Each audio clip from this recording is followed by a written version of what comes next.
Marco, but I want to expand this. I've heard it said that you win the battle with bullets, but you win the war with ideas. So how are we going to convince young people in the Middle East that we are not their enemy? How are we going to convince young people? Because in the end, we may fight every battle, but if we continue to produce tens of millions of young Muslims who think that America is evil, then every war we fight, there'll just be another war that comes. What do we have to do? But that is largely a product of the fact that these radicalized groups, these apocalyptic jihadist groups, have the capability and the territory from which to radicalize and attract fighters to their cause. And I want to go back to the first question you asked. But this is the most important decision that a president will make, and that is engaging America in an armed conflict. And I want to apply the criteria that I would hold to the actual specific situation before us now in the Middle East. The first is it has to be in your clear national interest. In the case of ISIS, I don't think there's any debate about that. ISIS poses a threat to the United States. It is a real threat. It's not just a threat halfway around the world.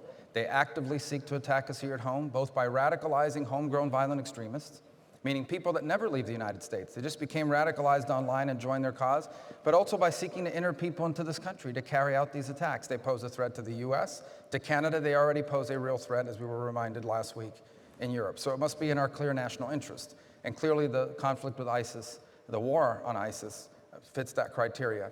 The second is you engage with a clear objective, and that objective must be to win.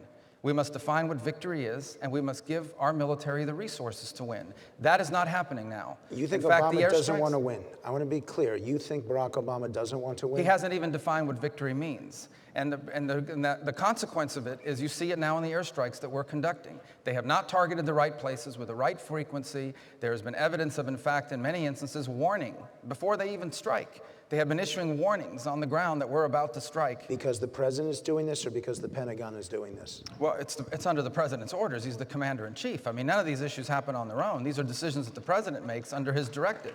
But it goes back to the point. You have to have a clear objective, and it can't be some symbolic strike.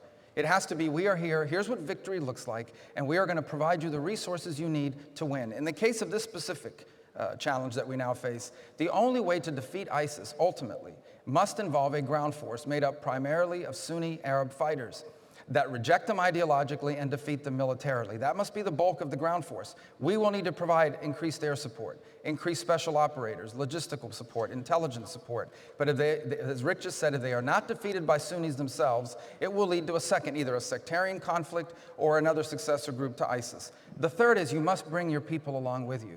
You must have the support of the United States and of the people of the United States. And that's why it's so critical that the president uses the pulpit of the presidency to explain to the American people the consequences, what's at stake, what are our choices, and why he's chosen this course of action. And last but not least, it has to be as a last resort. In essence, we have tried everything else. In the case of ISIS, there is nothing else to try.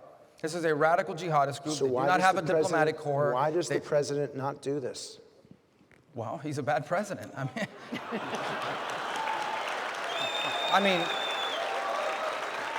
the deeper issue at play is twofold. Number one, the president refuses to acknowledge for what this is. This is a civilizational struggle between those of us that believe in freedom and liberty and radical jihadists that do not. They don't hate us because they're unemployed.